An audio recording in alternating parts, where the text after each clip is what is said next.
নির্বাচন বিলম্বিত করতেই পিআর দাবিতে আন্দোলনে কিছু দল, অভিযোগ বিএনপির। ৫ দাবিতে সারা দেশে জেলা প্রশাসকের কাছে জামায়াত সহ ইসলামী দলগুলোর স্মারকলিপি। রাতের অন্ধকারে নয়, পরিচ্ছন্ন ভোট করতে চান সিইসি। ৩ নির্বাচনে দায়িত্ব পালনকারীদের রাখা হবে না আগামী ভোটে। যে কোনো বিশৃঙ্খলা দমনের ঘোষণা স্বরাষ্ট্রের। গুমের মামলায় পরোয়ানাভুক্ত সেনা কর্মকর্তাদের বিচারের ক্ষমতা আছে ট্রাইব্যুনালের, জানালেন চিফ প্রসিকিউটর। শেখ হাসিনার বিরুদ্ধে যুক্তিতর্ক উপস্থাপন শুরু। এমপি ও শিক্ষকদের আন্দোলনে পুলিশের সঙ্গে ধাওয়া পাল্টা ধাওয়া। প্রেস ক্লাব থেকে সরে গিয়ে শহীদ মিনারে অবস্থান। ৩ দাবিতে সোমবার থেকে লাগাতার কর্মবিরতির ডাক। এবং ক্যাম্পাসকে ইন্টারনেটের আওতায় আনা সহ 10 প্রতিশ্রুতি দিয়ে রাকসুতে ছাত্র দলের ইশতেহার। নানা সাজে আর ঢঙে চাকসু নির্বাচনের প্রচারণা তুঙ্গে।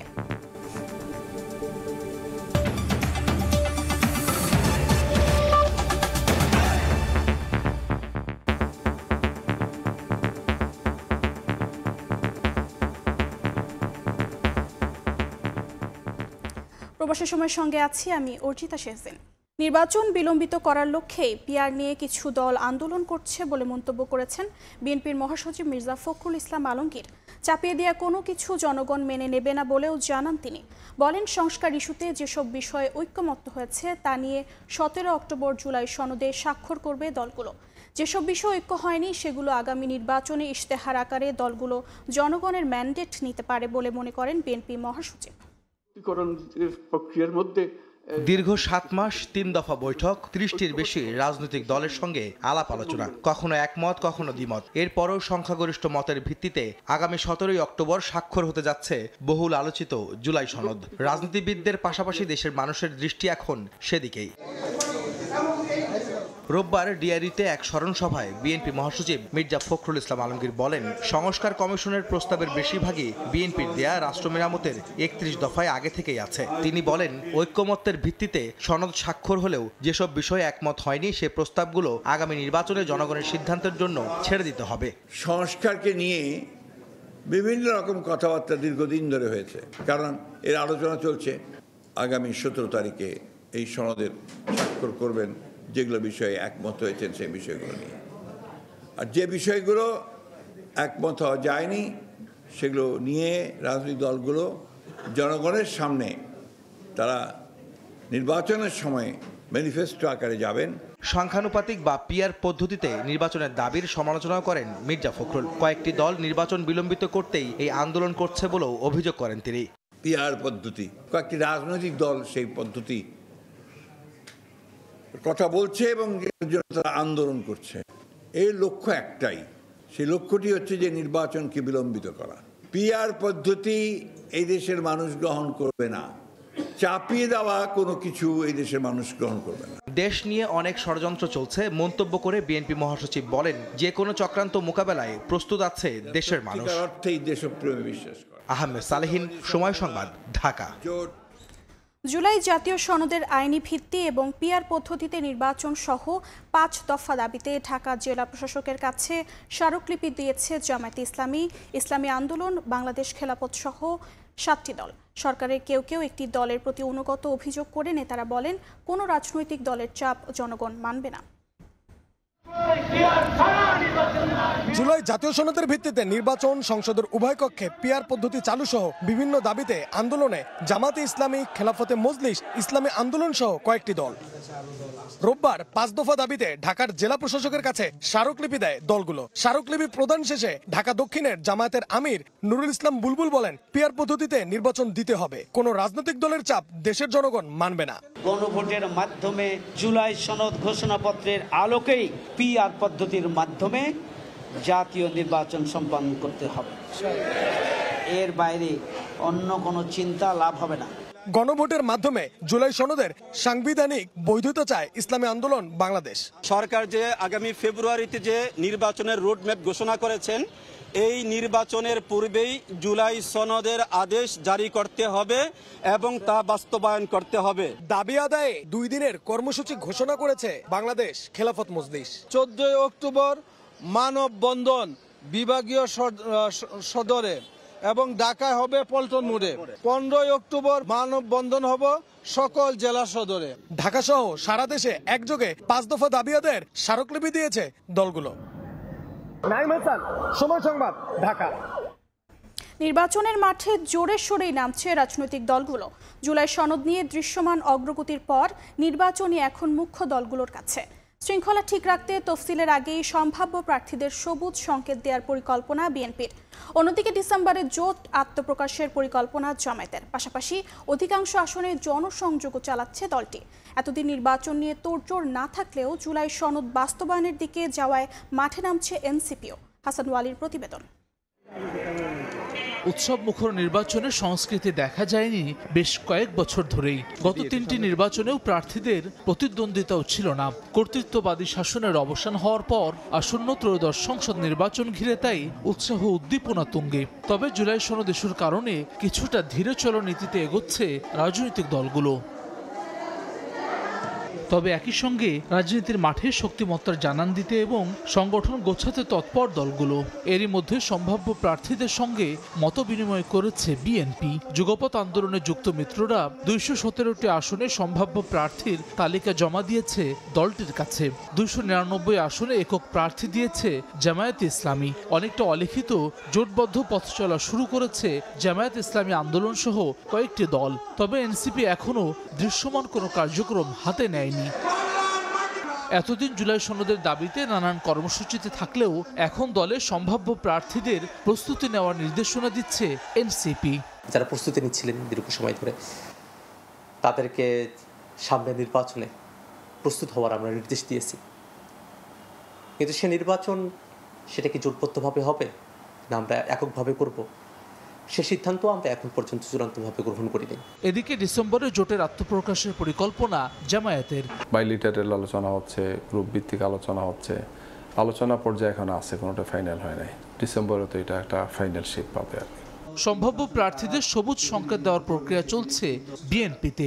শিগগিরই এসব প্রার্থীরা নামবেন জনসংযোগে। খুব শিগগিরই আসনভিত্তিক একক প্রার্থীকে আমরা মাঠে কাজ করার জন্য আমরা গ্রিন সিগন্যাল দেব। তবে সেটা অফিসিয়াল হবে যখন আমরা তফসিল ঘোষণার পরে। প্রধান উপদেষ্টার ঘোষিত সময় অনুযায়ী ফেব্রুয়ারির প্রথমার্ধে হবে ত্রয়োদশ জাতীয় সংসদ নির্বাচন। চূড়ান্ত প্রস্তুতি নিতে তফসিলের অপেক্ষায় দলগুলো। হাসান ওয়ালি, সময় সংবাদ, ঢাকা। রাতের অন্ধকারের নয়, পরিচ্ছন্ন নির্বাচন চাল বলে মন্তব্য করেছেন প্রধান নির্বাচন কমিশনার। এছাড়া শাপলার প্রতীক তালিকায় যোগ করা যায় কিনা এ বিষয়ে নির্বাচন কমিশন এখনও সিদ্ধান্ত নেয়নি বলেও জানান। চট্টগ্রাম বিভাগের সব জেলা প্রশাসক, আইনশৃঙ্খলা বাহিনী, নির্বাচন কর্মকর্তাদের সঙ্গে মতবিনিময় শেষে কথা বলেন সিএসি। ত্রয়োদশ জাতীয় সংসদ নির্বাচনে যারা সম্পৃক্ত থাকবেন সেই সব প্রতিনিধিদের সঙ্গে মতবিনিময় করেছেন প্রধান নির্বাচন কমিশনার। রোববার সকালে নগরীর সার্কিট হাউসে চট্টগ্রাম বিভাগের সকল জেলা প্রশাসক, আইনশৃঙ্খলা বাহিনীর সদস্য, নির্বাচন কর্মকর্তাদের সঙ্গে মতবিনিময় সভা করেন তিনি। আগামী নির্বাচন করার জন্য কি কি চ্যালেঞ্জ আসতে পারে, কিভাবে মোকাবেলা করা যাবে এই বিষয় নিয়ে আলোচনা হয়। এছাড়া নিরাপত্তা, মব ভায়োলেন্স, সামাজিক যোগাযোগ মাধ্যমের অপব্যবহার কিভাবে রোধ করা যায় তা আলোচনায় উঠে আসে। মতবিনিময় সভা শেষে সাংবাদিকদের প্রশ্নের জবাবে প্রধান নির্বাচন কমিশনার বলেন, নির্বাচনে ইন্টারনেট বন্ধ করার বিষয়ে পক্ষপাতী নয় কমিশন, রাতের অন্ধকারে নয়, পরিচ্ছন্ন নির্বাচন চান বলেও জানান তিনি। আমরা ইন্টারনেট বন্ধ করার পক্ষপাতী না। তাহলে তো আমি চাই যে ইনফরমেশন ফ্লোটা চালু থাকুক। আমরা একটা ট্রান্সপারেন্ট, স্বচ্ছ নির্বাচন উপহার দিতে চাই। লুকানো কোনো নির্বাচন দিতে চাই না। রাতের অন্ধকারে ভোট আমরা চাই না। অপব্যবহার রোধে যে কোনো তথ্য ফ্যাক্ট চেকিং না করে প্রচার না করার জন্য সাধারণ মানুষের প্রতি আহ্বান জানিয়েছেন প্রধান নির্বাচন কমিশনার। এটাকে অংশগ্রহণমূলক পার্থপ্রতিম বিশ্বাস, সময় সংবাদ, চট্টগ্রাম। নির্বাচন ঘিরে যে কোনো বিশৃঙ্খলা কঠোর হাতে অন্তর্বর্তী সরকার দমন করবে বলে জানিয়েছেন স্বরাষ্ট্র উপদেষ্টা জাহাঙ্গীর আলম চৌধুরী। রোববার দুপুরে সচিবালয়ে আইন শৃঙ্খলা সংক্রান্ত কোর কমিটির বৈঠকে একথা জানান তিনি।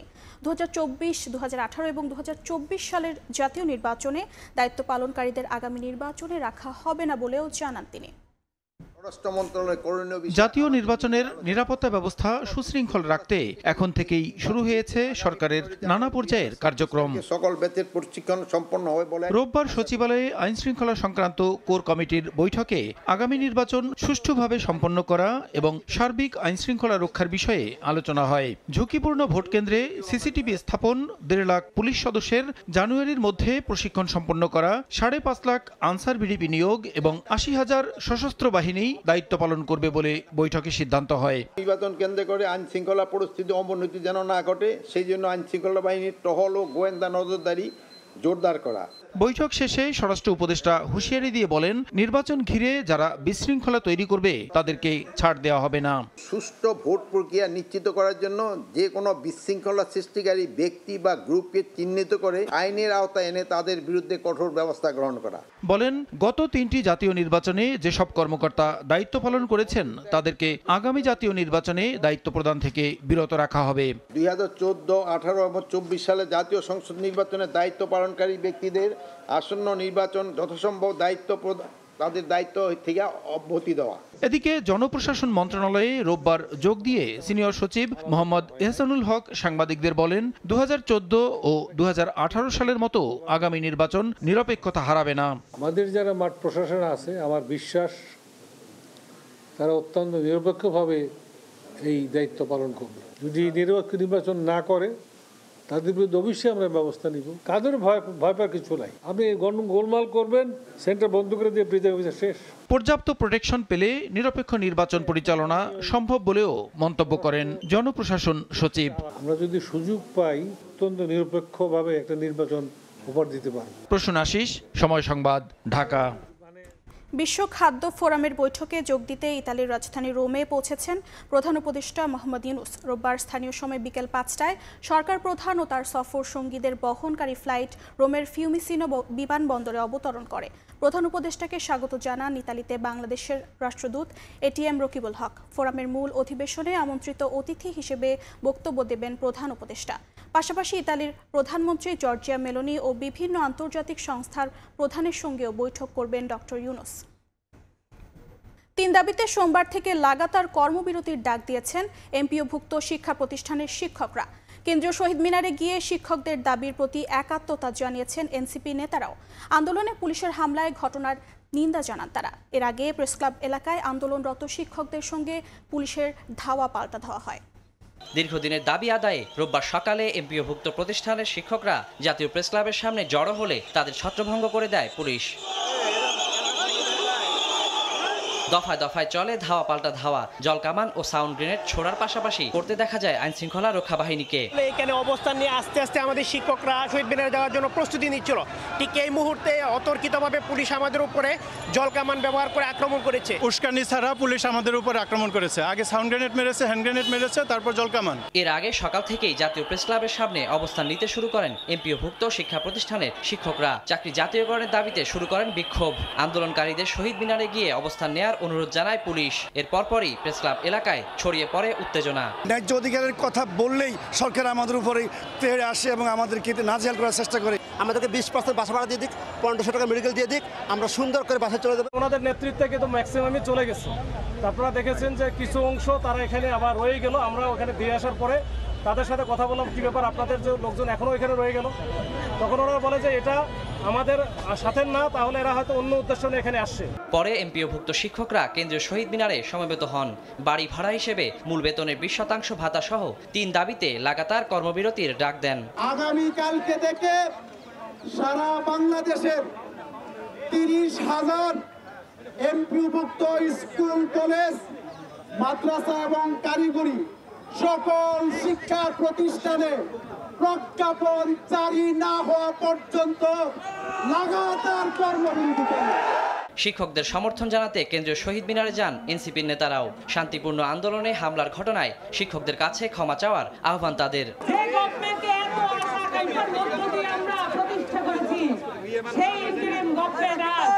মানুষের বিপক্ষে এসে দাঁড়িয়েছে, শিক্ষার বিপক্ষে এসে দাঁড়িয়েছে। এই রাস্তার মধ্যে শিক্ষকদেরকে যেভাবে পিটানো হয়েছে এটা কোনো সভ্য রাষ্ট্রীয় চরিত্র হতে পারে না। অনীতি বিলম্বে এই হীন কাজের জন্য তাদেরকে ক্ষমা চাইতে হবে। এদিকে এমপিওভুক্ত শিক্ষকদের আন্দোলনে সংহতি জানিয়েছে গণ অধিকার পরিষদও। ওয়ালিউল সাকিব, সময় সংবাদ, ঢাকা। এ নিয়ে বিস্তারিত জানাতে এই মুহূর্তে কেন্দ্রীয় শহীদ মিনারে আছেন সহকর্মী আতাউর কাউসার, সরাসরি যাচ্ছি তার কাছে। বেসরকারি এমপিওভুক্ত শিক্ষকরা যে দাবি তারা তুলেছেন এবং যে দাবির প্রেক্ষিতে তারা বলছিলেন তারা শহীদ মিনারে তাদের অবস্থান কর্মসূচি পালন করবেন, সেটি আমরা দেখছি। কার্যত শহীদ মিনারে আছেন সে বেসরকারি এমপিওভুক্ত শিক্ষকদের অনেকেই, এবং গভীর রাত হয়েছে, অনেকেই আশপাশে কোথাও না কোথাও তারা অবস্থান নিয়েছেন। সব মিলিয়ে আগামীকালকে সকাল থেকে তাদের এই অবস্থান কর্মসূচিতে লোক সমাগম অর্থাৎ শিক্ষকদের অবস্থান আরও বেশি পরিমাণে হবে এমনটি তারা বলছেন। এবং সবচেয়ে গুরুত্বপূর্ণ যে বিষয়টি তারা এখানে আজ রাতেই ঘোষণা দিয়েছেন সেটি হলো শিক্ষকদের যে কর্মবিরতি। তারা বলছেন সারা দেশে 30,000 বেসরকারি যে শিক্ষা প্রতিষ্ঠান রয়েছে এমপিওভুক্ত শিক্ষা প্রতিষ্ঠান, সেই শিক্ষা প্রতিষ্ঠানে আগামীকাল অর্থাৎ এখন রাত 12টার পর হয়েছে, অর্থাৎ আজ থেকেই সেখানে কর্মবিরতি চালু থাকবে। অর্থাৎ কোনো ধরনের শিক্ষা কার্যক্রম সেখানে সংগঠিত হবে না এবং পরবর্তীতে কোনো ধরনের প্রজ্ঞাপন না হওয়া পর্যন্ত তাদের যে দাবি তারা জানিয়েছেন সে দাবি পূরণ না হওয়া পর্যন্ত তাদের এই কর্মবিরতি চলবে। তারা স্পষ্ট করে বলেছেন যে যেহেতু কোনো শিক্ষা প্রতিষ্ঠানে তালা দেওয়ার এখতিয়ার তারা রাখেন না, তারা কোনো শিক্ষা প্রতিষ্ঠানে তালা দেবেন না। 2-3 জন শিক্ষক শিক্ষা প্রতিষ্ঠানে অবস্থান নেবেন, কিন্তু কোনো ধরনের শিক্ষা কার্যক্রম চলবে না। বাকি সকল শিক্ষককেই তারা আহ্বান জানিয়েছেন যেন শহীদ মিনারে এসে তাদের এই গণ অবস্থান সে অবস্থানে তারা অংশ নেন এবং দাবি আদায় না হওয়া পর্যন্ত এখানেই তারা তাদের অবস্থান চালু রাখবেন এবং বিভিন্ন ধরনের বৈচিত্র্যময় বিভিন্ন ধরনের কর্মসূচি তারা দেবেন। সেই কর্মসূচিও কখন কি ধরনের কর্মসূচি তারা দেবেন তা বিভিন্ন সময় আমাদেরকে জানানো হবে এমনটি তারা বলেছেন। এবং তারা এই যে আজকে যেই কর্মসূচি তারা দিয়েছেন এই কর্মসূচি কিন্তু সোমবার থেকে পালিত হওয়ার কথা ছিল না, এই কর্মসূচি হওয়ার কথা ছিল মঙ্গলবার থেকে, কিন্তু আজ রোববার অর্থাৎ গতকাল দুপুরে এবং বিকালের মাঝে প্রেস ক্লাবে যে অনাকাঙ্ক্ষিত ঘটনা ঘটেছে, যে পুলিশি হামলার শিকার তারা হয়েছেন, সব মিলিয়ে তারা বলছেন যে পুলিশে হামলার কারণেই তারা তাদের যে কর্মসূচি সেই কর্মসূচিটাকে একদিন আগিয়ে আনতে বাধ্য হয়েছেন, যার প্রেক্ষিতে মঙ্গলবার থেকে যে লাগাতার কর্মবিরতি চলার কথা ছিল সেটি আজ থেকে অর্থাৎ সোমবার থেকে লাগাতার কর্মসূচি চলবে এবং এখানে লাগাতার অবস্থানেও তারা অবস্থান করবেন। এই ছিল বেসরকারি এমপিওভুক্ত শিক্ষকদের যে আন্দোলন এবং কর্মসূচি, সেই কর্মসূচির সর্বশেষ তথ্য আমার কাছে। এতক্ষণ আমরা সরাসরি যুক্ত ছিলাম কেন্দ্রীয় শহীদ মিনারে। গুমের মামলায় হেফাজতে থাকা সেনা কর্মকর্তাদের বিষয়ে আইনি মতামত চাইলে দেয়া হবে বলে জানিয়েছেন চিফ প্রসিকিউটর তাজুল ইসলাম। আন্তর্জাতিক অপরাধ ট্রাইব্যুনালে গুম খুনে জড়িত কর্মকর্তাদের বিচারে উপযুক্ত আদালত বলেও মন্তব্য করেন তিনি। এদিন শেখ হাসিনার মামলার যুক্তিতর্ক উপস্থাপন সরাসরি সম্প্রচারের সময় সম্প্রচার বন্ধে সাইবার হামলা করা হয় বলে জানান চিফ প্রসিকিউটর। গুমের 2 মামলা সহ 3 মামলায় পরোয়ানাভুক্ত 15 সেনা কর্মকর্তাকে হেফাজতে নেওয়া হয়েছে বলে শনিবার এক ব্রিফিংয়ে জানায় সেনাবাহিনী। ব্রিফিংয়ে বলা হয় হেফাজতে থাকা সেনা কর্মকর্তাদের কোন আইনে বিচার হবে তা নিয়ে দরকার পড়বে আইনি ব্যাখ্যার। রোববার চিফ প্রসিকিউটর তাজুল ইসলাম বলেন সেনাবাহিনী আইনি মতামত চাইলে দিতে প্রস্তুত তারা, তবে আইনের সাধারণ বিধান হচ্ছে গ্রেফতারের 24 ঘন্টার মধ্যে আসামিদের আদালতে হাজির করা, এরপর সিদ্ধান্ত দেবেন আদালত। যাকে যখনই গ্রেফতার করা হবে তাকে আইনের বিধান হচ্ছে তাকে আদালতের কাছে আনতে হবে। আদালত যদি তাকে আটক রাখতে বলে আটক রাখা হবে, আদালত যদি তাকে ছেড়ে দিতে বলে জামিন দেয় সেটা দিতে পারেন। সুতরাং ডিসিশন নেওয়ার অথরিটিটা তখন আদালতের হাতে চলে যায়। এইটাই হচ্ছে আইনি ব্যাখ্যা। তো আমাদের কাছে কেউ ব্যাখ্যা চাননি, যদি চান তখন আমরা ব্যাখ্যা নিশ্চয়ই তাদেরকে জানাবো। আনুষ্ঠানিকভাবে ডকুমেন্টারি পদ্ধতিতে কেউ বলেননি যে আটক রাখা হয়েছে। মিডিয়াতে যেটা এসেছে সেটাকে আমরা আমলে নিচ্ছি না।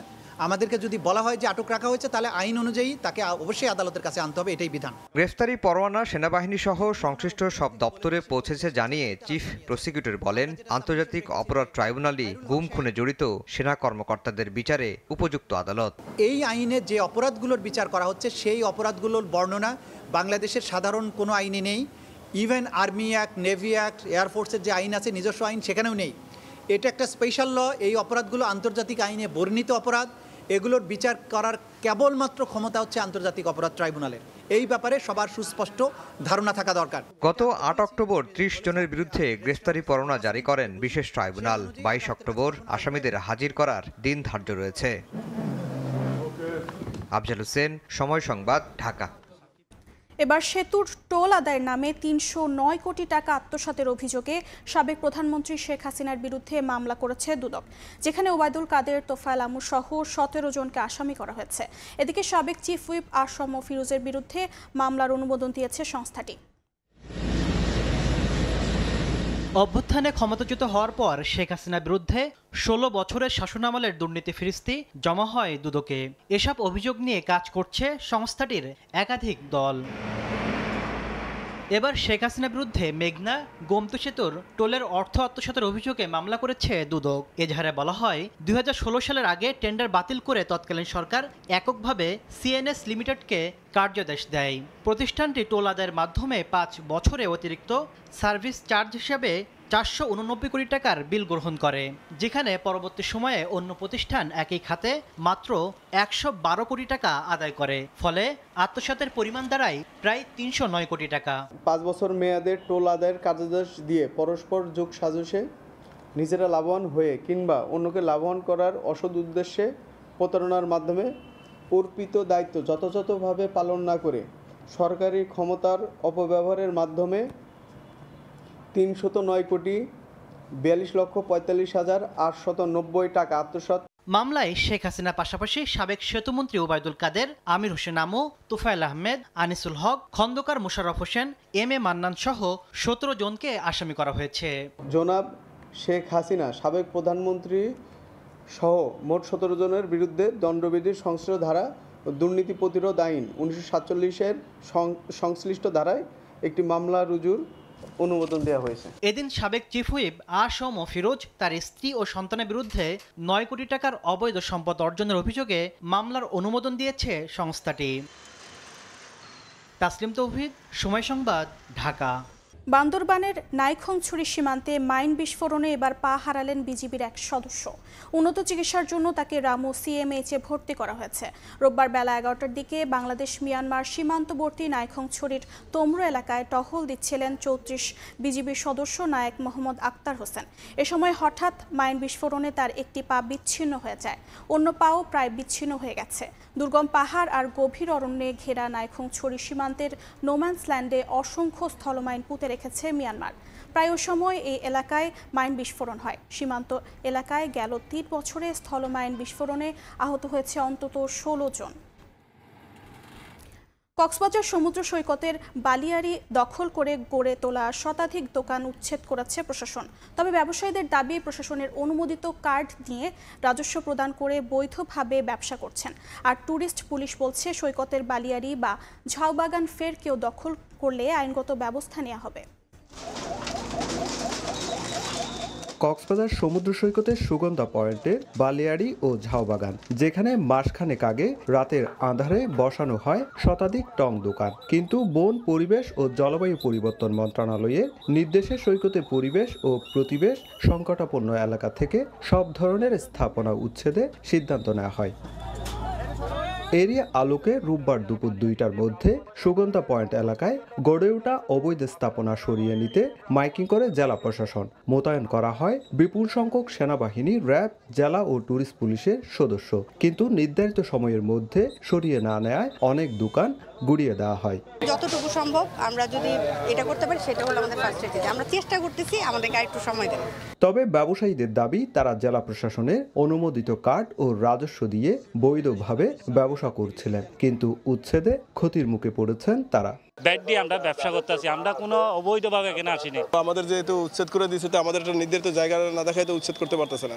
তবে ট্যুরিস্ট পুলিশ জানায় প্রশাসনের অনুমোদিত কার্ড থাকলেও সৈকতের বালিয়াড়ি কিংবা ঝাউবাগানে কোনো স্থাপনা থাকতে পারবে না। আমরা বালিয়াড়ি থেকে তাদেরকে সরিয়ে দিয়েছি। সরিয়ে দেওয়ার পরে তারা সরিয়ে নিয়ে ঝাউবাগানে রেখেছিল, তো সেখান থেকেও আমরা বলেছি রাখা যাবে না। তারা ঝাউবাগান থেকে রেখেছিল এবং তাদের পায়তারা ছিল, তারা আবার ঢুকবে, এগুলিকে আমরা ভেঙে দিয়েছি। এছাড়াও সমুদ্র সৈকতের সুগন্ধা পয়েন্টের বালিয়াড়িতে গড়ে ওঠা 5 শতাধিক পুরনো স্থাপনা আগামী 16 অক্টোবরের মধ্যে সরানোর নির্দেশ দেয় জেলা প্রশাসন। সুজাউদ্দিন রুবেল, সময় সংবাদ, কক্সবাজার।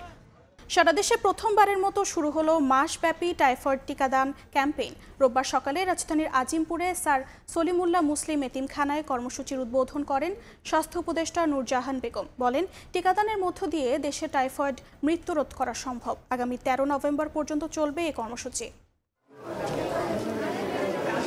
টাইফয়েডে মৃত্যু রোধে প্রথমবারের মতো সারা দেশে একযোগে শুরু হলো টিকাদান কর্মসূচি। 9 মাস থেকে 15 বছরের কম বয়সী প্রায় 5 কোটি শিশু বিনামূল্যে পাবে ইনজেক্টেবল টাইফয়েড টিকা। রোববার সকালে রাজধানীর আজিমপুরে স্যার সলিমুল্লাহ মুসলিম এতিমখানা কেন্দ্রে কর্মসূচির উদ্বোধন করেন স্বাস্থ্য ও পরিবার কল্যাণ উপদেষ্টা নূরজাহান বেগম। উপস্থিত ছিলেন সমাজ কল্যাণ উপদেষ্টা শারমিন এস মুর্শিদও। জাতীয়ভাবে টাইফয়েডের টিকাদান কর্মসূচিকে মাইলফলক হিসেবে উল্লেখ করেন সমাজ কল্যাণ উপদেষ্টা। আর স্বাস্থ্য উপদেষ্টা বলেন, এই কর্মসূচির মধ্য দিয়ে দেশে টাইফয়েডে মৃত্যু রোধ করা সম্ভব। প্রতি বছর 8,000 মানুষ এই টাইফয়েডে মারা যায়। এই যে মানুষগুলি মারা যাচ্ছে, আমরা যদি তাদেরকে বাঁচাতে চাই তাহলে আমাদের এই ভ্যাকসিনের দরকার আছে। এই ভ্যাকসিনটা আমরা এই প্রথমবারের মতো বাংলাদেশে শুরু করতে যাচ্ছি। এই টিকাদানের কর্মসূচির যে লঞ্চিংটা আজকে হচ্ছে, এটা সারা দেশব্যাপী হতে যাচ্ছে। এটা খুবই একটা সুখবর আমাদের জন্য। এদিন ভিকারুন্নেসা স্কুল অ্যান্ড কলেজে টিকাদান কর্মসূচির উদ্বোধন করেন প্রধান উপদেষ্টার বিশেষ সহকারী অধ্যাপক ডাক্তার সাইদুর রহমান এবং রেসিডেন্সিয়াল স্কুল অ্যান্ড কলেজে উদ্বোধন করেন প্রাথমিক ও গণশিক্ষা উপদেষ্টা বিধান রঞ্জন রায় পোদ্দার। পরে গণশিক্ষা উপদেষ্টা বলেন, প্রতি বছর অসংখ্য শিশু প্রাণ হারায় পরিবারের সচেতনতার অভাবে। আমরা যদি টাইফয়েডের ব্যাপারে সতর্ক থাকি, খাওয়া দাওয়া এবং হাত ধোয়ার ব্যাপারে, এবং আমরা যদি টিকা নিই, তাহলে আমরা আশা করি এর থেকে আমরা মুক্তি পাব।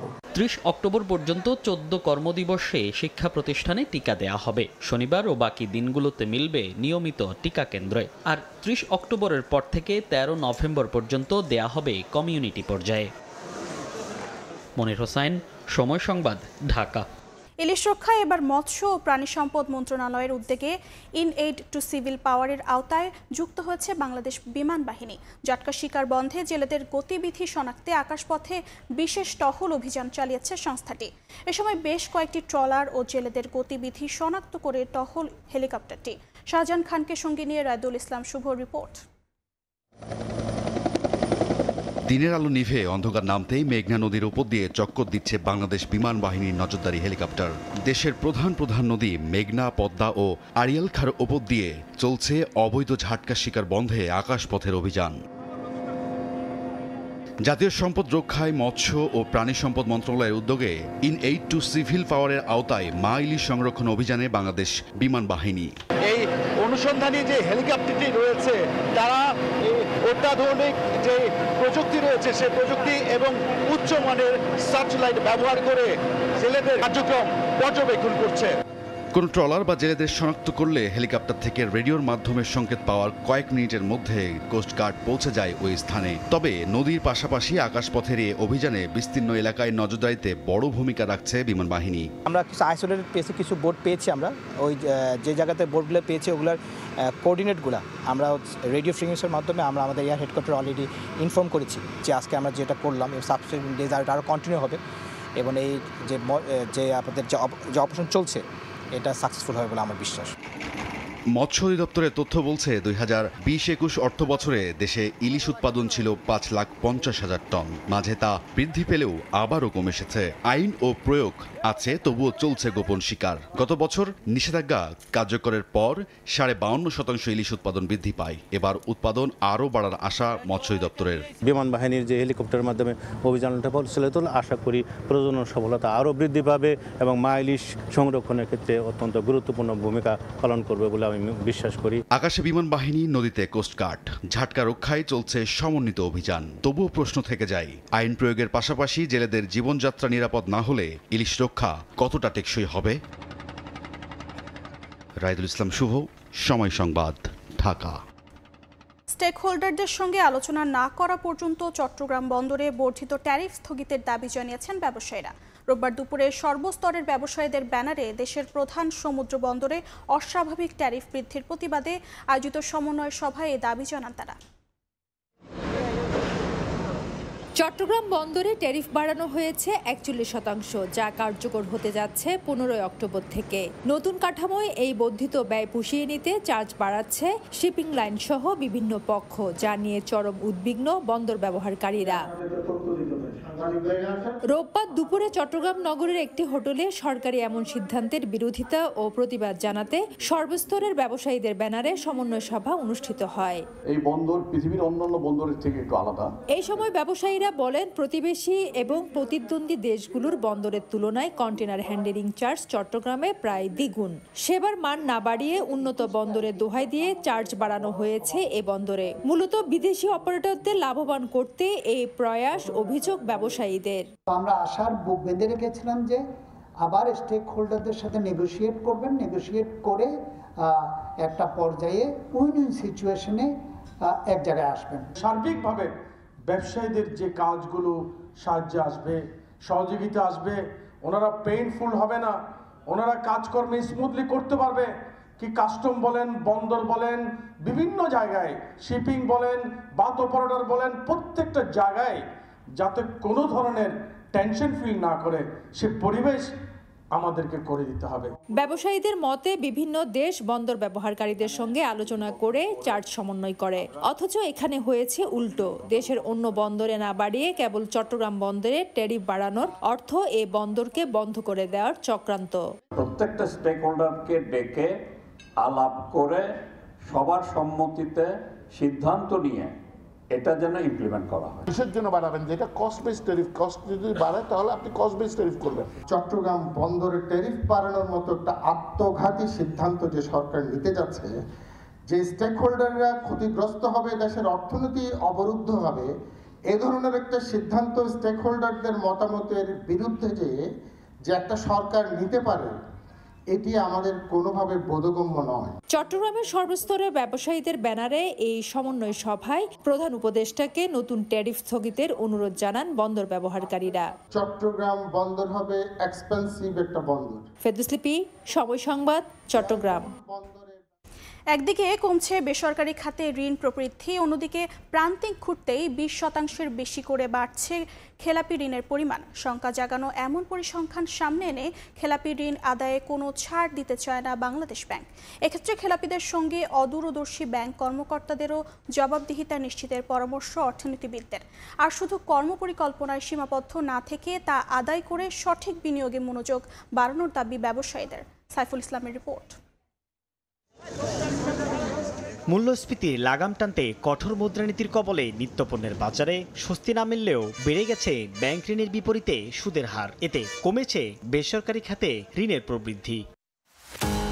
বাংলাদেশ ব্যাংকের তথ্য, গত বছরের জুলাইয়ে যেখানে বেসরকারি খাতে ঋণ প্রবৃদ্ধি ছিল 10.13%, এক বছর পর নেমেছে 6.52%, তা আরও কমে আগস্ট শেষে হয়েছে 6.35%, যা গেল 22 বছরের মধ্যে সর্বনিম্ন। এমন ঋণ ধারায় বিনিয়োগ খরায় ভুগছেন ব্যবসায়ীরা। আমরা লোকালরাও কনফিডেন্স পাচ্ছি না, বিদেশিরা তো কনফিডেন্স পাচ্ছিই না। তো ওটার জন্য একটা স্টেবল গভর্নমেন্ট দরকার, স্টেবল ব্যাংকিং পলিসি দরকার। বেসরকারি খাতে ঋণ প্রবৃদ্ধি কমার বিপরীতে প্রতি 3 মাসে 20% বেশি করে বেড়েছে খেলাপি ঋণের পরিমাণ, যা গেল জুন শেষে দাঁড়িয়েছে 5,30,428 কোটি টাকায়। সেপ্টেম্বর প্রান্তিকে তা ছাড়িয়ে যেতে পারে 6,30,000 কোটি টাকা। এমন শঙ্কা জানিয়ে খেলাপির ভারে নুয়ে পড়া দেশের ব্যাংক খাতকে টেনে তুলতে ঋণের বিপরীতে থাকা সম্পত্তি স্ব ব্যাংকের নিয়ন্ত্রণে নিতে কঠোর হতে চায় কেন্দ্রীয় ব্যাংক। ইন্টারেস্ট তো প্রতিনিয়ত ইম্পোজ হচ্ছে, অতএব আগামী 3 মাসে যদি একটি টাকাও সে সকল খেলাপিরা ব্যাক না করে, শুধু সুদ আরোপের ফলে তো আরো 20% বেড়ে যাবে। এক্ষেত্রে খেলাপিদের সঙ্গে সংশ্লিষ্ট ব্যাংক কর্মকর্তাদেরও জবাবদিহিতা নিশ্চিত করার তাগিদ অগ্রণী ব্যাংকের চেয়ারম্যানের। যতক্ষণ না টাকা ফেরত না দিবে ততক্ষণ জেলে তাকে থাকার কথা, এগুলো কিন্তু বলা আছে, কিন্তু ওই ফাঁক ফোকড় আছে, বেরিয়ে যায়। খেলাপি আদায় আর বিনিয়োগ বৃদ্ধিতে অন্তর্বর্তী সরকারের সদিচ্ছার অভাব দেখছেন না অর্থনীতিবিদরা, তবে সমন্বয়হীনতায় সুফল মিলছে না বলে মত তাদের। সংকুচিত অবস্থায় ব্যাংকগুলো তাদের দায়িত্ব তো পালন করতে পারবে না। সময় ভিত্তিক একটা কর্ম পরিকল্পনা গ্রহণ করা উচিত। বাংলাদেশ ব্যাংকের হিসাব গেল জুন পর্যন্ত এক বছরে ব্যাংক খাতে খেলাপি ঋণ বেড়েছে 3,19,037 কোটি টাকা। সাইফুল ইসলাম, সময় সংবাদ, ঢাকা। গাজা শান্তি সম্মেলনের সহ সভাপতিত্ব করবেন মিশরের president Abdel Fattah al Sisi ও মার্কিন প্রেসিডেন্ট ডোনাল্ড ট্রাম্প। তবে এতে যোগ দেবে না ফিলিস্তিনের স্বাধীনতাকামী সংগঠন হামাস। এদিকে যুদ্ধবিরতির ঘোষণার পর দ্বিতীয় দিনেও অব্যাহত আছে গাজা সিটি অভিমুখে মানুষের ঢল। একদিনে ফিরেছেন প্রায় 50,000 বাসিন্দা। তবে দুর্ভিক্ষ থেকে রেহাই পেতে উপত্যকাটিতে প্রতি মাসে 62,000 মেট্রিক টন ত্রাণের প্রয়োজন বলে জানিয়েছে বিশ্ব খাদ্য কর্মসূচি। যুদ্ধবিরতির ঘোষণার পর গাজায় ফিরতে শুরু করেছেন বাস্তুচ্যুত বাসিন্দারা। একদিনে উপত্যকাটিতে ফিরেছেন প্রায় 50,000 মানুষ। ধ্বংসস্তূপে পরিণত শহরে ফিরে অনেকে হতবাক ধ্বংসযজ্ঞ দেখে, কেউ আবার স্বস্তি পেয়েছেন নিজের ঘর এখনো টিকে থাকার খবরে। যুদ্ধবিরতির চুক্তি অনুযায়ী প্রথম ধাপে শহরে অঞ্চল থেকে সরে দাঁড়িয়েছে ইসরায়েলি বাহিনী, যদিও এখনো প্রায় অর্ধেক ভূখণ্ডে অবস্থান করছেন তারা। বিশ্ব খাদ্য কর্মসূচি জানিয়েছে গাজায় প্রতি মাসে কমপক্ষে 62,000 মেট্রিক টন ত্রাণ প্রবেশের সুযোগ দিতে হবে, না হলে দুর্ভিক্ষ আরও ভয়াবহ হবে। হামাস জানিয়েছে তারা মিত্র দেশগুলোর সঙ্গে সমন্বয় করে সাহায্য পৌঁছানোর কাজ চালিয়ে যাচ্ছে। আগামী সোমবার মিশরের শারম আল শেখে বসবে গাজা শান্তি সম্মেলন। এতে সহসভাপতিত্ব করবেন মিশর ও যুক্তরাষ্ট্রের প্রেসিডেন্ট। এর মধ্যে অংশগ্রহণ নিশ্চিত করেছে 20টিরও বেশি দেশের নেতা, যাদের মধ্যে আছে ফ্রান্স, জার্মানি, ইতালি, কাতার, সৌদি আরব, সংযুক্ত আরব আমিরাত ও তুরস্কের শীর্ষ নেতৃত্ব। তবে চুক্তি স্বাক্ষর অনুষ্ঠানে অংশ নেবে না হামাস। সংগঠনটি জানায় কেবল মধ্যস্থতাকারী ও যুক্তরাষ্ট্র ইসরায়েলের কর্মকর্তারাই থাকবেন অনুষ্ঠানে। এদিন তেল আবিবের সেবা মেডিকেল সেন্টার পরিদর্শন করেন ইসরায়েলের প্রধানমন্ত্রী বিনিয়ামিন নেতানিয়াহু। সেখানে মুক্ত হওয়া বন্দীদের চিকিৎসা ও পুনর্বাসনের প্রস্তুতি চলছে। চুক্তির আওতায় সোমবারের মধ্যে বন্দী বিনিময় করবে হামাস ইসরায়েল। শনিবার রাজধানী তেল আবিবের হোস্টেজ স্কয়ারে আনন্দ উল্লাসে মেতে ওঠেন হাজার হাজার ইসরায়েলি। ট্রাম্পকে ধন্যবাদ জানিয়ে বিভিন্ন স্লোগান দেন তারা। মঞ্চে বক্তব্য দেন মার্কিন প্রেসিডেন্ট ডোনাল্ড ট্রাম্পের জামাতা জ্যারেড কুশনার, কন্যা ইভাঙ্কা ট্রাম্প ও মার্কিন মধ্যপ্রাচ্য বিষয়ক দূত স্টিভ উইটকফ। তবে উইটকফ নেতানিয়াহুর নাম নেওয়ার সঙ্গে সঙ্গেই প্রতিবাদ করেন অনুষ্ঠানে উপস্থিত ইসরায়েলিরা। মালিহা সুহুরওয়ার্দী, সময় সংবাদ। জার্মানির নতুন কঠোর অভিবাসন আইনের আওতায় বাতিল করা হলো মাত্র 3 বছরের নাগরিকত্ব পাওয়ার বিধান। অতি দ্রুত সময়ে নাগরিকত্বের আইনটি বাতিল করায় মিশ্র প্রতিক্রিয়া জানিয়েছেন প্রবাসীরা। অনেকেই বলছেন সরকারের এমন পদক্ষেপে বিপাকে পড়তে যাচ্ছেন নানা শ্রেণী পেশার মানুষ। এই অভিবাসন আইন কেন বাতিল করা হলো তা নিয়ে জার্মানি থেকে বিস্তারিত জানাচ্ছেন বিটু বড়ুয়া। ফ্রিডরিশ মেয়ার্স জার্মানির চ্যান্সেলর হিসেবে নিযুক্ত হওয়ার পর থেকেই দিন দিন কঠিন হচ্ছে দেশটির অভিবাসন প্রক্রিয়া। স্থানীয় সময় বুধবার জার্মান সংসদে বাতিল করে দেয়া হয় সাবেক চ্যান্সেলর ওলাফ শলজ সরকারের পাশ করা সুদক্ষ বিদেশি কর্মীদের 3 বছরের মধ্যেই দ্রুত নাগরিকত্ব দেওয়ার আইন। এই বিধানে দেশটিতে আসা বিশ্বের বিভিন্ন দেশের সুদক্ষ পেশাজীবীরা, বিশেষ করে চিকিৎসক, গবেষক, তথ্য প্রযুক্তি বিশেষজ্ঞ, প্রকৌশলী সহ নানা পেশার কর্মরতদের অনেকেই অসুবিধার সম্মুখীন হতে যাচ্ছেন। আইনটি বাতিল করায় মিশ্র প্রতিক্রিয়া জানিয়েছেন দেশটিতে বসবাসরত প্রবাসীরা। জার্মান সরকার যে 3 বছরের নাগরিকত্বটা বাতিল করছে, এটা আসলে উচিত হয়নি। যারা আমার পরিচিত উচ্চশিক্ষার জন্য স্কুল ওয়ার্ক নিয়ে আসছেন, ওরা আসলে হতাশাগ্রস্ত হবে। আমি মনে করি এটা বহাল রাখা উচিত। অনেকে আছেন এখানে পাসপোর্টটা নিয়ে অন্য দেশে চলে যায়, সেই দিকে এখানে ট্যাক্স ফাঁকি দিচ্ছে, সুযোগ সুবিধাটা নিয়ে অন্য দেশে পাড়ি জমাচ্ছে, সেটা জার্মানির জন্য অনেক ক্ষতিগ্রস্ত হচ্ছে। আমাদের অনেকেই আছে 8-10 বছর জার্মানিতে আছে, এখনও সেই অনেকেই পাসপোর্ট পাচ্ছে না।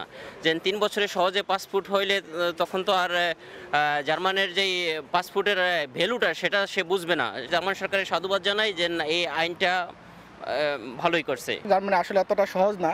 এখানে স্টুডেন্টরা আসার পরে যে সমস্যাটা সবচেয়ে বেশি সম্মুখীন হয় সেটা হচ্ছে ভাষার জটিলতা, তারপরে ভাষা ম্যানেজ করা এখানে অনেক কঠিন। এদিকে জার্মানিতে অভিবাসন ও নাগরিকত্ব আইন কড়াকড়ির অংশ হিসেবে আবেদনকারীর কেউ যদি সন্ত্রাসী সংগঠনের সমর্থক হন, দেশবিরোধী কর্মকাণ্ডে লিপ্ত থাকেন কিংবা ইহুদি বিদ্বেষী এবং উগ্র ডানপন্থায় বিশ্বাস রাখেন, তাহলে সেসব আবেদনকারীর কাছ থেকেও জার্মান নাগরিকত্ব কেড়ে নেওয়া হবে বলে জানিয়েছে দেশটির স্বরাষ্ট্র মন্ত্রণালয়। জার্মানিতে দ্রুত নাগরিকত্ব পেয়ে বসবাস করছেন এমন সর্বোচ্চ পর্যায়ের দক্ষ পেশাজীবীদের দেশটির প্রতি আরও বেশি ইতিবাচক মনোভাব পোষণের পাশাপাশি জার্মান আইন ও সংস্কৃতির প্রতি শ্রদ্ধাশীল হওয়ার আহ্বান দেশটির অভিবাসন বিশেষজ্ঞদের। মাত্র 3 বছরেই জার্মানির নাগরিকত্ব পাওয়ার বিধানই শুধু বাতিল নয়, ভবিষ্যতে অভিবাসন আইনে আরও কড়াকড়ি আনতে যাচ্ছে ফ্রিডরিশ ম্যার্জের জোট সরকার। এর ফলে বিদেশি দক্ষ পেশাজীবীরা জার্মানির মতো এত উদারপন্থী দেশের প্রতি আগ্রহ হারাবেন বলে মনে করছেন এদেশের অভিবাসন বিশেষজ্ঞরা। জার্মানি থেকে বিটু বড়ুয়া, সময় সংবাদ। বিশ্বের অন্যতম গভীর পাতাল রেল ব্যবস্থা মস্কো মেট্রো। রাশিয়ার রাজধানী মস্কোর মাটির নিচে 300 কিলোমিটারের বেশি বিস্তৃত এই নেটওয়ার্ক পুরো শহরকে সংযুক্ত করেছে। 1935 সালে যাত্রা শুরু করা মস্কো মেট্রো যেন শিল্প, সংস্কৃতি আর ইতিহাসেরও উজ্জ্বল নিদর্শন। মার্বেল, ভাস্কর্য, সোনালী ঝাড়ল্যাম্প আর চিত্রকর্মে সজ্জিত প্রতিটি স্টেশন যেন এক একটি ভূগর্ভস্থ মিউজিয়াম। প্রতিদিন প্রায় 70 লাখ মানুষ এই মেট্রো ব্যবহার করেন। রাশিয়ার মস্কো মেট্রো ঘুরে ওমর ইনানের রিপোর্ট। এ যেন শহরের রক্ত চলাচল ব্যবস্থা, শহরের শিরা উপশিরা, যা দিয়ে অবিরাম চলাচল করছে প্রাণ প্রবাহ। পৃথিবীর গভীরতম মেট্রো স্টেশনগুলোর কয়েকটিরই অবস্থান মস্কো মেট্রো ব্যবস্থায়। আলাবিনস্কে স্টেশন 84 মিটার বা 28 তলা ভবনের সমান গভীরে অবস্থিত, আর দস্তয়েভস্কায়া স্টেশন 86 মিটার অর্থাৎ প্রায় 29 তলা ভবন সমান নিচে। অন্য স্টেশনগুলো 6 থেকে 13 তলা ভবন সমান নিচে। মাটির এত গভীরে পৌঁছাতে রয়েছে চলন্ত সিঁড়ি, যেগুলো বিশ্বের দীর্ঘতম চলন্ত সিঁড়িও। এতই দীর্ঘ যে কয়েক মিনিট লেগে যায় স্টেশনের কাঙ্ক্ষিত জায়গায় পৌঁছাতে। 1935 সালে যাত্রা শুরু করা মস্কো মেট্রোর স্টেশনগুলোর প্রতিটি দেয়াল যেন এক একটা ইতিহাসের সাক্ষী। 1940 ও 50-এর দশকে নির্মিত অনেক স্টেশনে সোভিয়েত যুগের প্রতীক, ভাস্কর্য ও যুদ্ধজয়ের চিত্রকর্ম দেখা যায়। বিশেষ করে কিয়েভস্কা স্টেশন সোভিয়েত ইতিহাসের এক জীবন্ত প্রদর্শনী। প্রযুক্তিগত দিক থেকেও মস্কো মেট্রো আধুনিকতার প্রতীক। নতুন ট্রেনগুলোতে রয়েছে স্বয়ংক্রিয় নিয়ন্ত্রণ ব্যবস্থা, স্মার্ট ক্যামেরা, শীতাতপ ব্যবস্থা, এমনকি কিছু রুটে এআই চালিত ট্রেনও পরীক্ষাধীন রয়েছে। মস্কোর মেট্রো নেটওয়ার্কের 200টিরও বেশি স্টেশন দিয়ে প্রতিদিন গড়ে 70 লাখ যাত্রী যাতায়াত করে। সামনে এই নেটওয়ার্ক আরও বিস্তৃত করার পরিকল্পনা রয়েছে কর্তৃপক্ষের। 2030 সালের মধ্যে 50টিরও বেশি নতুন স্টেশন যোগ করা হবে বলে জানা গেছে। এছাড়াও পুরো মেট্রো ব্যবস্থাকে পরিবেশ বান্ধব, স্মার্ট ও প্রযুক্তি নির্ভর করারও পরিকল্পনা রয়েছে। ওমর ইনান, সময় সংবাদ, মস্কো, রাশিয়া। হামজা চৌধুরীকে জাতীয় দলের অধিনায়ক হিসেবে দেখতে চান হেড কোচ হ্যাভিয়ার কাবরেরা ও হংকং চায়নার বিপক্ষে হোম ম্যাচে অধিনায়কের দায়িত্ব পালন করা সোহেল রানা। হামজার নেতৃত্ব ও সক্ষমতা নিয়েও কোনো সন্দেহ নেই তাদের। এদিকে পুরোপুরি ফিট হয়ে অনুশীলন করায় হংকংয়ের বিপক্ষে অ্যাওয়ে ম্যাচে শুরু থেকেই দেখা যেতে পারে তপু বর্মন ও সমিত সোমকে। তবে জায়ান, জামাল, ফাহমেদুলরা শুরুর একাদশে থাকবেন কিনা তার নিশ্চয়তা দেননি হেড কোচ। হংকং থেকে আরও জানাচ্ছেন ফাহিম ইসলাম। সিংহি স্পোর্টস গ্রাউন্ডে যখন বাংলাদেশ দল অনুশীলনে নামে তখন সবারই নজর হামজা চৌধুরীর উপর। শুধু দক্ষিণ এশিয়া নয়, লেস্টার ফুটবলার যে পুরো এশিয়ার অন্যতম বড় তারকা তারই প্রমাণ মেলে স্পোর্টস গ্রাউন্ডে তাকে ঘিরে খুদে ফুটবলারদের উচ্ছ্বাসে। অনেকেই ইংলিশ প্রিমিয়ার লিগ খেলা ফুটবলারের সঙ্গে ছবিও তোলেন। হংকং চায়নার বিপক্ষে হোম ম্যাচে অধিনায়ক না হয়েও হামজা মাঠে নেতৃত্ব দিয়েছেন সামনে থেকে। জামাল শুরুর একাদশের সুযোগ না পাওয়ায় এখন লাল সবুজের আর্মব্যান্ড তার হাতেই দেখতে চায় দেশের কোটি ফুটবল ভক্ত। ড্রেসিং রুমে এই বিষয় নিয়ে আলোচনা না হলেও হামজার অধিনায়কত্বে খেলতে নেই কারো আপত্তি। লেস্টার তারকাকে অধিনায়ক হিসেবে দেখতে চান কোচ হাভিয়ার কাবরেরাও। ওরা আমাদের মাঠের বাইরে আমাদের সাথে যা করতেছে, মাঠ ভালো দিচ্ছে না, তারপর হচ্ছে অনেক দূরে প্র্যাকটিস দিচ্ছে, সেইগুলো আমরা আসলে ওইভাবে নিচ্ছি না। যেই ক্যাপ্টেন হোক সে কিছু দেশকে রিপ্রেজেন্ট করবে আর টিমের বেটারমেন্টের জন্যই করবে। তো আমরা মনে করি হামজা ক্যাপ্টেন হলে এখানে আমার বা আমাদের টিমের কারো কোনো প্রবলেম নাই। আমি দেখেছি হামজা মাঠ ও মাঠের বাইরে সতীর্থদের দিক নির্দেশনা দেয়, এটা খুবই ভালো একটি দিক। আমাদের দলে জামাল, তপু, সোহেলদের মতো অভিজ্ঞ খেলোয়াড় রয়েছে, সেখানে হামজা এলে ক্যাপ্টেন্সির লাইনটা আরো সমৃদ্ধ হবে। অবশ্যই হামজাকে আমি অধিনায়ক হিসেবে দেখতে চাই। হোম ম্যাচে জামাল, সমিত, ফাহমেদুল, জায়ানরা ছিলেন না শুরুর একাদশে। অ্যাওয়ে ম্যাচে তারা থাকবেন কিনা তার নিশ্চয়তা দিতে পারেননি কোচ। তবে দলে নেই কোনো ইনজুরি সমস্যা, ঘরের মাঠের হারের শোধ নিতে চান সোহেল রানা। সেশনগুলো আমাদের হচ্ছে, সো আমরা চাচ্ছি যে হংকংয়ে যত তাড়াতাড়ি এই ওয়েদারের সাথে মানিয়ে নেওয়া যায়। হংকংয়ের সাথে যেই ম্যাচ খেলছে আমাদের দেশে, সো আশা করি আমাদের ওই অ্যাবিলিটি আছে ওদেরকে বিট করার মতো। আমি বলতে পারবো না কে মাঠে থাকবে আর কে থাকবে না, তবে এটা বলতে পারি দলে কোনো ইনজুরি সমস্যা নেই, সবাই অনুশীলন করেছে, আমরা জয়ের জন্যই মাঠে নামবো। পুরোপুরি ফিট হওয়ায় হংকং চায়নার বিপক্ষে শুরুর একাদশে দেখা যেতে পারে সমিত সোম ও সেন্টার ব্যাক তপু বর্মনকে। তবে বাংলাদেশ দলের বড় চ্যালেঞ্জ এখন হংকংয়ের কন্ডিশন ও তাদের ফুটবল অ্যাসোসিয়েশনের দায়সারা আচরণ। শত প্রতিকূলতা থাকা সত্ত্বেও দমে যায়নি বাংলাদেশ। নতুন মাঠে অনুশীলন করেছে হামজা জামাল সমিতরা। হংকং ফুটবলের এমন ব্যবহার নিশ্চিতভাবেই মাঠে জবাব দিবে লাল সবুজরা। হংকং চায়না থেকে ফাহিম ইসলাম, সময় সংবাদ। এশিয়ান কাপ বাছে হংকং চায়নার বিপক্ষে গুরুত্বপূর্ণ ম্যাচ সামনে রেখে ভালো মাঠে অনুশীলন করতে না পারলেও আক্ষেপ নেই হামজা চৌধুরীর। স্বাগতিকদের মাঠেই জবাব দেবেন দেশের ফুটবলের পোস্টার বয়। হংকং থেকে ফাহিম ইসলামের আরও একটি রিপোর্ট। গত 9 অক্টোবর লাল সবুজের বিপক্ষে জয় পেলেও অভিযোগের পাহাড় নিয়ে বাংলাদেশ ছেড়েছিল হংকং চায়না। তাদের দাবি বাংলাদেশ ফুটবল ফেডারেশন নাকি ইচ্ছাকৃতভাবে যানজট সৃষ্টি করে দেশে ফিরতে দেরি করিয়েছিল তাদের। সেই উদ্ভট অভিযোগের ভিত্তিতে বাংলাদেশ ফুটবল দলের উপর যে প্রতিশোধ নেবে হংকং চায়না তা অনেকটাই অনুমেয় ছিল টিম ম্যানেজমেন্টের। এবড়ো-থেবড়ো মাঠে প্রথম দিনের অনুশীলন করেছে বাংলাদেশ দল। দ্বিতীয় দিনেও ভাড়া করে অসমতল মাঠে প্র্যাকটিসের সুযোগ পেয়েছে বাংলাদেশ দল, যা নিয়ে আক্ষেপ আছে ফুটবলারদের। তবে হামজা সমিতদের নিয়ে র্যাঙ্কিংয়ে 38 ধাপ এগিয়ে থাকা হংকং চায়নার এমন ভয় বেশ উপভোগ করছেন জাতীয় দলের ম্যানেজার আমির খান। তারা তো ভয় পাচ্ছে, তারা আমাদেরকে তাদের যে বেস্ট ফ্যাসিলিটিসগুলো আছে সেটা দিচ্ছে না, যেটা আমরা আগে থেকেই অনুমান করেছিলাম যে তারা সেটা দিবে না। 1-150 লোকের দর্শককে নিয়ে যে যদি জয় নিয়ে আসতে পারে, কেন আমরা পারবো না? আমাদেরকে এখান থেকে ঘুরে দাঁড়াতেই হবে। তবে মাঠ যেমনই হোক না কেন আপত্তি নেই হামজা চৌধুরীর। ম্যাচের জন্য প্রস্তুত লেস্টার অধিনায়ক। অভিযোগ আছে কিনা আজকের মাঠটা নিয়ে? আজকে ছিলাম পারা ট্রেন করছি ট্রেনিং এর লাইক ম্যাচ ডে আমরা রেডি। অথচ অবকাঠামোর দিক দিয়ে বিশ্বের অন্যতম উন্নত দেশ হংকং চায়না।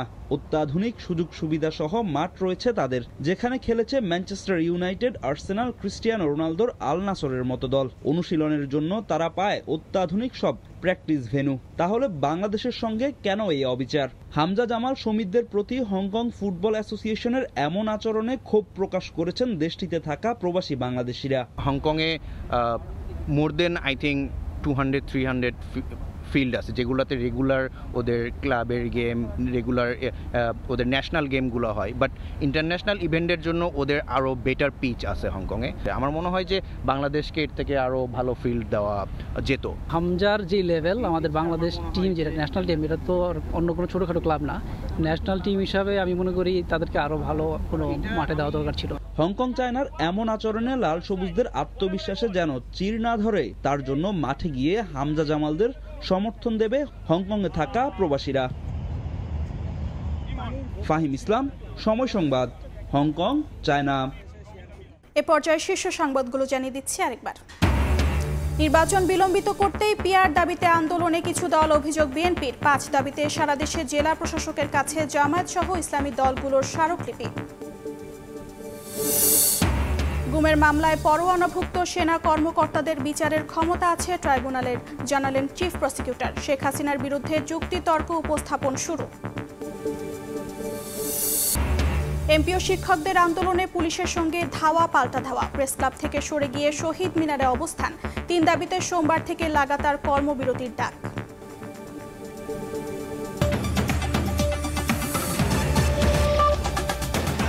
এ ছিল প্রবাসী সময়ের সঙ্গে থাকুন সময়।